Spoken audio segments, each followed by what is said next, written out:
Here we go. Arrow Video's release of Donnie Darko. This one really took me by surprise. I still look at Donnie Darko as a new movie when that movie is about 17 years old now. But I still look at it as a new movie. Maybe I'm getting older, and I don't know. It's such a fresh tale. It's basically if Catcher in the Rye was directed by Philip K. Dick. And there's something really special about this movie. I love it. This set came out from Arrow Video not that long ago. I know sometime in April of 2017 they're going to be releasing the US version of this. This one is Region B, so you have to have a region-free player to play this. Let's get cracking in it. Let me go ahead and spin it around. If you guys want to pause this video, you can kind of read the special edition features here. Most of them are very similar to what was on the Fox release that came out a few years ago. There is a brand new 4K restoration of both the theatrical and the director's cut. Now, I will show my hand early in this review and tell you that I am a bigger fan of the theatrical cut than the director's cut. I love the music choices in the theatrical cut. Maybe it's because I saw it first, I don't know. But I don't like where they moved the music. I like exactly how the music is for theatrical cut, and I'm referring to the song choices. Some of the '80s songs that they picked, I think, works better in the theatrical. As you can see, guys, this is just filled with a bunch of special features. There's a brand new documentary, Des Ex Machina, the philosophy of Donnie Darko. That is about, I think, an hour-and-a-half documentary, with the director Richard Kelly, and a few actors and some production designers and director of photography and editor. So definitely worth checking out. Plus there's some archival interviews with Jake Gyllenhaal, Drew Barrymore, Maggie Gyllenhaal, even Catherine Ross. Let's take a look inside here. I do love the newly commissioned artwork here. This looks great on a shelf. I've always loved the image here. This really is pretty creepy. This is one of my what I like to call midnight movies. Just great movie to watch late at night. Let's take a look here. This must be the booklet. Once again, man, Arrow just knocks it out of the park with these books that come with the big sets like this.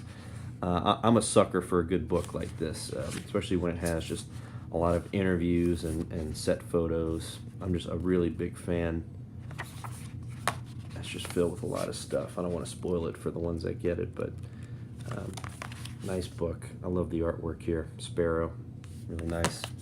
And we have the theatrical cut right here. Let's see, what is this? Of course, they have the poster. All right, very nice double-sided poster. And we have a Blu-ray, Region B, and I believe a DVD, Region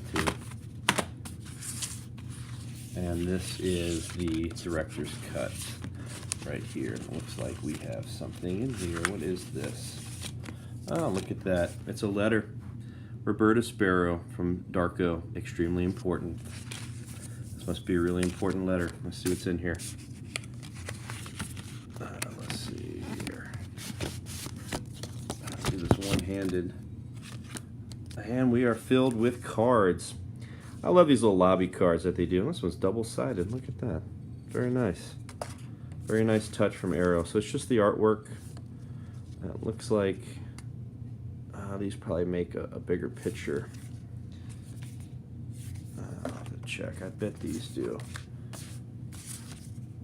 Yep, they make a bigger photo of the picture. All right, look at that. I got some more here.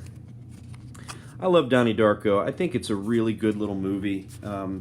It's just one of those, just flew under the radar when it came out, and it was really word of mouth.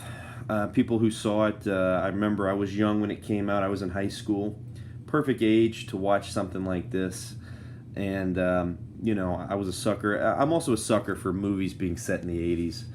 Back then, it wasn't really as common. Now you have shows like Stranger Things and the upcoming It remake, which take place in the 80s. And I think right now we're having a resurgence of the love for the 80s, which I don't think is ever going to go away. I think the 80s was a great decade. I think the 80s had a lot of good music, for one. And, you know, if you look at the 80s, if you look at stuff going on in the 80s, you know, it's fun. I don't know. Back to the Future, man. Just, you know, it's just fun stuff, okay? The 80s were fun. Maybe not politically, but, you know, overall, I think the 80s were really nice, you know, and I love a lot of 80s movies that came out during that time. John Hughes, one of my favorite writers. You know, you had John Landis in the 80s, another John, you know, you just had a lot of really good movies coming out then. So this movie, one of my favorites. I love that Arrow released this. I think this is great. I'm just a huge fan, and I can't wait to dive into more of these special features. Like I said, it's filled with them. I mean, you have a lot of carryovers, of course, from that Fox release, but there's a lot of stuff. It looks like you have The Goodbye Place, Richard Kelly's 1996 short film. Wow, really nice. Got a short film in there. Deleted scenes. You know, they have a lot of good stuff in here. Worth definitely checking out. Alright guys, this is my review of Donnie Darko. The picture looks great, by the way, on both these. The 4K restoration really came out nice. I'm really impressed with the picture quality. And those who have the Fox release know that the picture wasn't all that great. You know, it definitely needed some work. So I'm glad that Arrow came out with the 4K release of this, because it really looks very impressive. And as you can see in the background, I have a hint of some future releases coming, with another Arrow release of Creepshow 2, which has, I think, one of the best box sets ever. It has the Pinfall, which was a deleted sequence that was going to be filmed that wasn't, of one of the stories. And they made a comic out of it. Great touch from Arrow. And of course, who can forget Bride of Reanimator?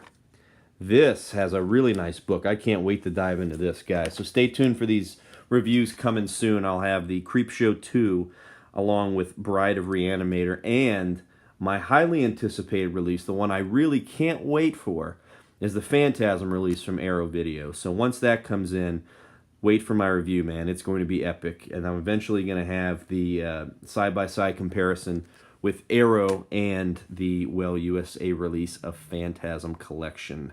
Thanks for viewing, guys. Stay tuned for more. Thank you.